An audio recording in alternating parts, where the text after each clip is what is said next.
everybody, in this video we're going to take a look at how to defeat the Act 1 boss, the Hexaghost, using nearly fully upgraded Silent.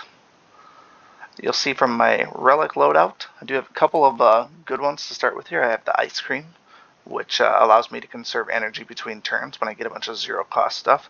It also allows you to purposely bank it if you wanted to save on a turn like this here where they're not doing anything. You feel like the next turn might be more beneficial, you could save some of your cards.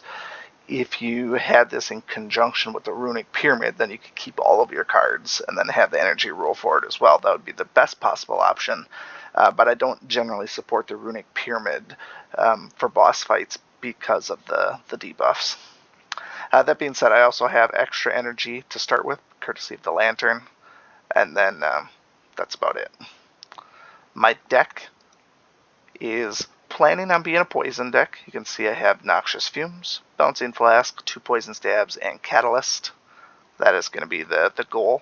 Other big time cards that I like to have on hand, the Flying Knee because of the extra energy.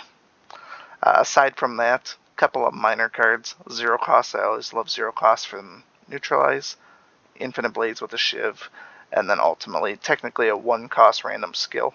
But sometimes you can get some really nice skills for zero cost, and it's basically a 1 point discount if it's a 2 or 3 cost. Aside from that, I have 3 potions. I am going to kick off this one here with regen right from the start. I feel like I could probably take him down all the way without burning through the potions, but in most cases, you get a potion as a reward. So I'm going to have to spend one of these anyways. I would like to keep the intangible until I'm in absolutely dire situation. This is a good one to hang on to until Act 3 if you can. Same thing with the Fairy in the Bottle. So unless I get the potion belt, I'm going to be working on 1 potion for the next 1.5 acts probably. So I'm not the best, but these 2 here are far too valuable to waste needlessly. And we know from boss fights that I don't need to finish this with anything but 1 health. So the Hexaghost is not a hard one by any means. There's a quick little deck check right from the start because he'll start off with his fully circulated attack, if you will, and just go ahead and light you up for big damage. But after that, you have a lot of turns of moderate stuff to really, work on, building up your own stuff. For me, that's going to be Bouncing Flask and Poison and building that poison. Hopefully getting 9 poison here plus another 3 is 12. I'm hoping to get my Catalyst on the next turn just to keep that poison going. But if it doesn't happen, at least I get several turns of poison.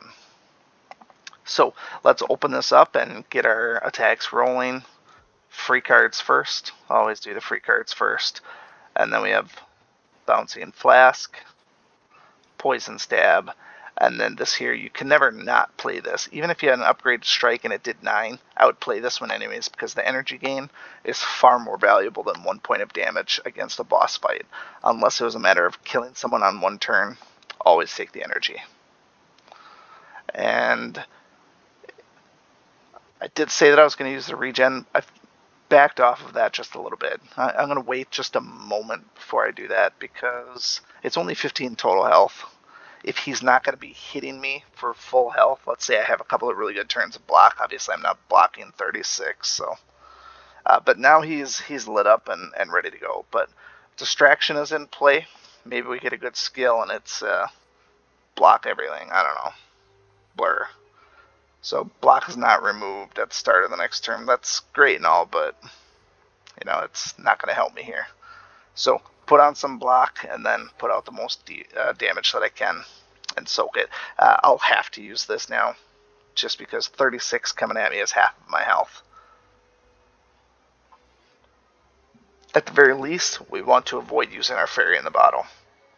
I'm not opposed to using my Ghost in the Jar, but I really don't want to waste Fairy in the Bottle. Alright, so this is going to turn out good for next turn unless it's the absolute worst possible draw. There's 6 cards left. One of them is going to be Catalyst. So, Noxious Fumes would be good. More poison on him. Definitely going to play this one. I'll take the 1 damage from that and I'll sacrifice the energy this turn. But I'm going to be doubling this poison up to 26 and he's going to be days numbered for sure.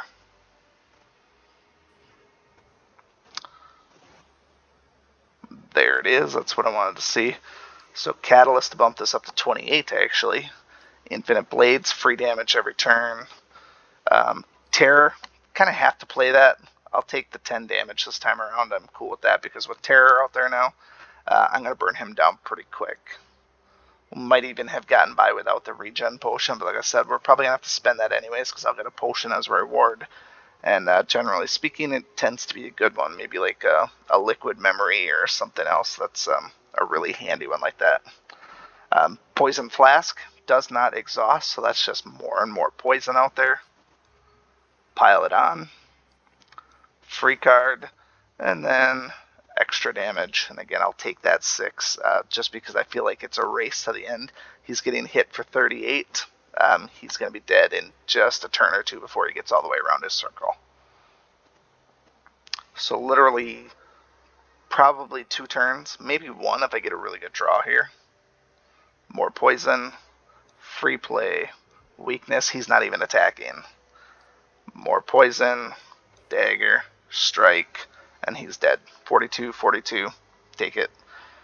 Very easy boss fight. Like I said, you get that first damage check right from the start. If you're able to debuff him his strength right away, or if you have something that's like innate defenses, those are obviously great cards to open with. And you'll see ultimately I didn't even get a potion here, so the decision will be at least a lot easier when I get an next potion reward. I won't have to try and remove one. But this was a pretty straightforward boss fight. If you draw Hexaghost, most decks and most heroes can beat him pretty easily, even if you came in underpowered with not all of your health. All you need to get past is that one first big hit, and then make sure that you can put out damage. If you have any questions, comments, concerns, feel free to leave those below. Otherwise, we'll see you again soon. Thank you so much for watching this video and supporting my channel. If you like this video, please show your continued support by hitting that like button, and be sure to check out both my YouTube channels for new content all the time. And always remember, peace is a lie, there's only passion. We'll see you next time.